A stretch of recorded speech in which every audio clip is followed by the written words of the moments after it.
would like to welcome Crystal Hatch.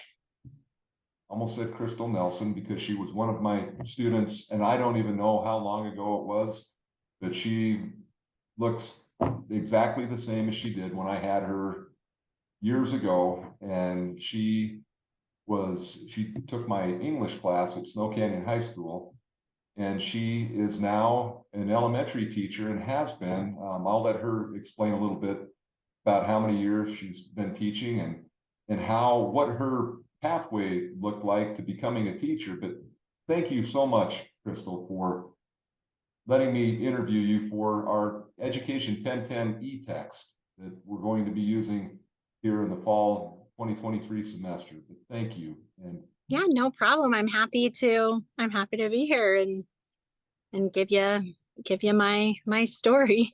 You're so nice. I think it's awesome. I know one of my kids, I think my youngest daughter had you, and then I know at least two of my granddaughters had you. But you're just a phenomenal teacher, and what you do is unique. I'll let you explain it. So why did you choose to become an elementary teacher? And tell me a little bit about what your pathway to becoming a teacher looked like. Yeah, I actually came home from the first day of kindergarten and told my mom that I wanted to be a second grade teacher. And she told me, she's like, well, that's great, but maybe you should go to second grade first before you decide that. And I told her, nope, that's what I want to do. And so I just, ever since I started school, I wanted to be a teacher. And so I would do like preschools in the summer, like throughout my like growing up. And then when I got to high school, I was able to be like an intern at some of the elementary schools around. And then once I graduated high school, I just went right into college and did all my prereqs and started the teacher program and got it done in the 4 years and became a teacher. I've been teaching for, this is the end of my 15th year, and it has been absolutely amazing. I've always just wanted to do it, and I did it. And now I teach second grade. And so I followed my kindergarten self and became a second grade teacher. That is so awesome. You know, I still remember we had our journal entries when you were in my English class. And I know in your journal, on one of the entries, you wrote down how you were going to marry the boy that lived across the street. I think he was serving an LDS mission, but when he came home, you were going to marry him. And I think you did end up marrying him. Is that who you ended up marrying? It is, isn't it? Yes. Yep. I married the hot boy from across the street. I sure did. I just think it's so amazing how you knew what you wanted to do and you set your goals and you went after them. I think that if there was any, and I'll let you answer this a little bit later, but if there's any bit of advice that you could give to students, at least from my perspective, that's what makes you so amazing, is you're just so set a goal, do it. And I know that's where a lot of students get kind of hung up today, is they don't have that tenacity to really know that they can reach their goal if they really work hard and get after it. So tell me what, maybe just a little bit more on this first question. So you teach second grade, and aren't you still doing like the Chinese immersion, like the second half of those students that are tell us a little bit about that.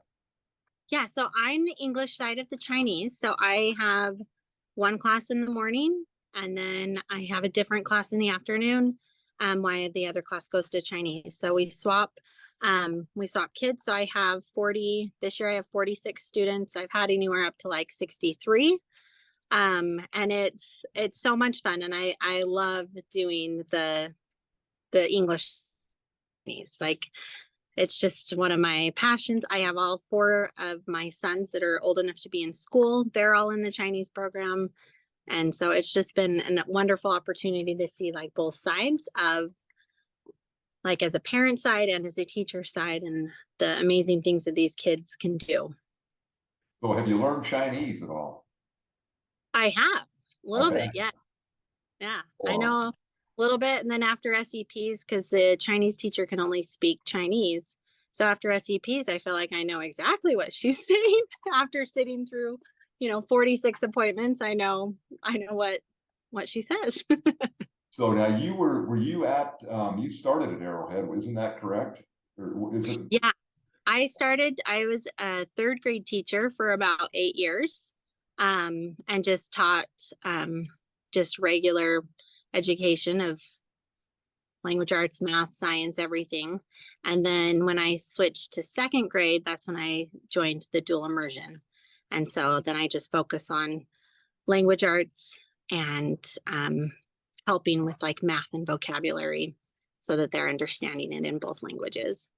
Very cool. I remember the first year they started the Chinese program. I think it started the first year it was in first grade, and then Yeah.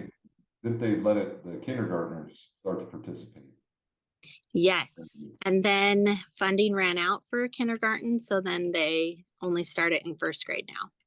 Okay. So, I know I have a grandson that was he's a junior, believe it or not, at Snow oh, Canyon High nice. School, and he was in that very first class. He's 17 years old. Awesome. But yeah, just phenomenal program, and I'm so excited to know that that's part of what you do. It's very unique across the U.S. to have that kind of an assignment. Yeah, definitely. Tell me what you think makes you a good teacher? What do you think makes you a good teacher? I think that the best thing is just to, I don't know, I just try to get to and understand them a little bit. Um, and having like a good relation, like building a good relationship with them so that they still respect you, but they also know that you're there for them and can help them in all aspects of life. And so I don't know, I try and be like funny and silly and that's, I don't know, it makes it more fun. You can just act like a crazy person and they love you. So it's good. That's awesome. That's awesome. I know. So, and you said that you have had the opportunity to teach your own children. Yeah, I've taught three of my boys, and then I'll have my other boy next year.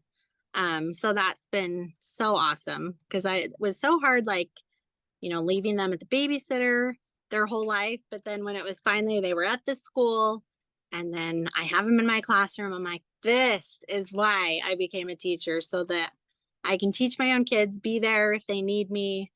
It makes it so nice. Exactly. And I had the opportunity to teach four of mine because you have five, right? Hmm. And I know I have five children, and I only wasn't able to teach one, and she went to Dixie and didn't have even in building construction. My youngest daughter, she actually took my building construction class at the tech college, but that's the only Oh, reason I got to teach her. So that's awesome. it's a great, just a wonderful opportunity to be able to do that, have that Yeah, experience with your own children. Very few people have that. So tell me, yes. what is your favorite part of being a teacher?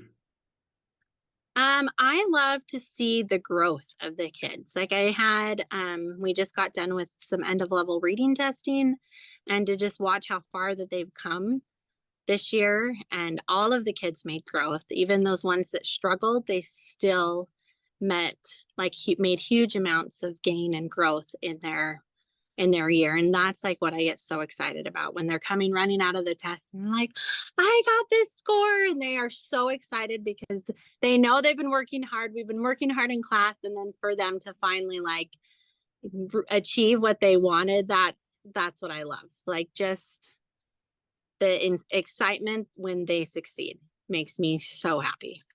That's awesome. I agree. I love this very same things with my students.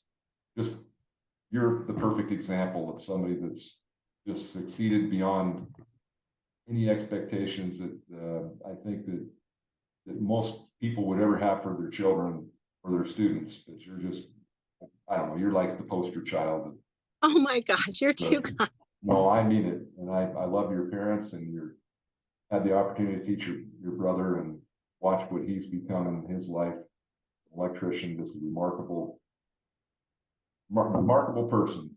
Great people to know. So knowing what you know now, just having gone through I can't believe it's been 15 years since you've I know. been a teacher. Great. That's just crazy, crazy. But what advice would you give to new teachers that you put yourself back in this time of their educational journey? What would you do differently as a teacher if you could do it over, or what advice would you give to new teachers? Honestly, I think that the best advice that I could give to teachers is, like, you want to change the world, but you got to remember that this is your job. We love our job, but don't forget that you can go home and you can just leave it there and it will be there tomorrow and you can pick it up tomorrow. Don't get so like spending all morning and all afternoon and just work all the time. Like, you got to take some time for yourself so you don't go crazy. That would be my number one advice. That's when I've had student teachers or anybody, I always tell them, I'm like, no, you leave when your contract time is over, go home, you can work on it tomorrow. Of course, there's always times when you have to stay later. But I think that that would be the best advice that I could give, is just take some time to be yourself, be away from work, because your job's going to be there tomorrow. Those kids are still going to love you, even if the lesson's not perfect or you don't have all the materials right then and there. It's still going to be amazing, and you're still going to impact kids and change their lives. So that would be Wonderful my advice. Wonderful advice, and I agree. People, teachers are people too, and they have lives outside of teaching. And I know that you just shared with me that you returned from Hawaii, and I think that's a perfect example that teaching allows you lots of flexibility in your schedule as a parent.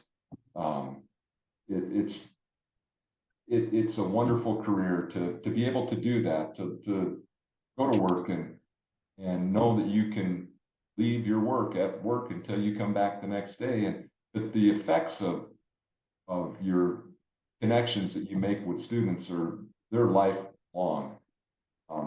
You run into your students, I'm sure, all of the time, and they say, "This is Hatch. How are you?" And a lot of times you can't even remember who they are because you've had so many, but most times you do. yeah, for sure. I would totally agree.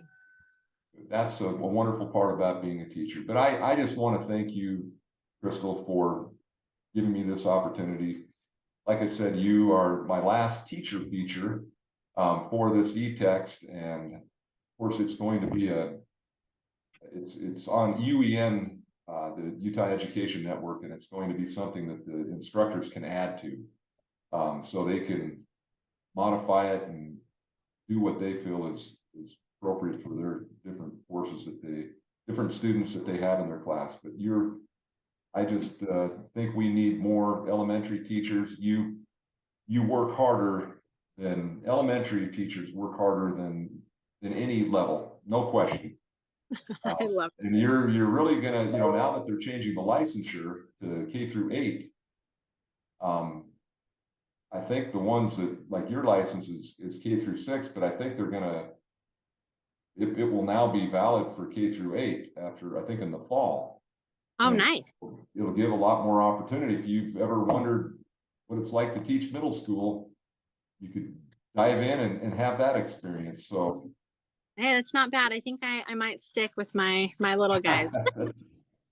that's what I would imagine.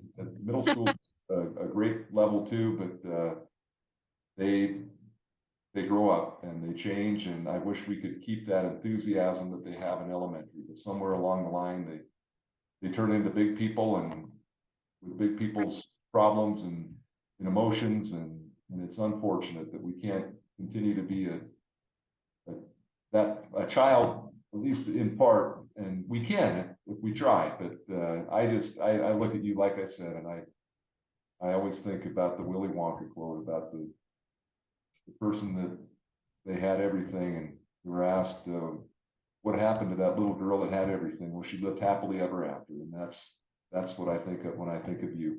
So Oh, I love it. You're gonna make me cry. You're the best. you're, Mike, you're one of those teachers that I've always remembered. Everyone else talks about Mr. Bartholomew.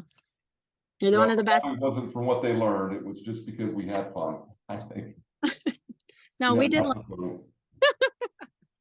Well, you're remarkable, and I thank you so much, You're Crystal. And welcome. if there's ever anything I can do for you, you let me know. Okay, you're awesome. Thank you. Thank you. You have a wonderful weekend. Okay, you too.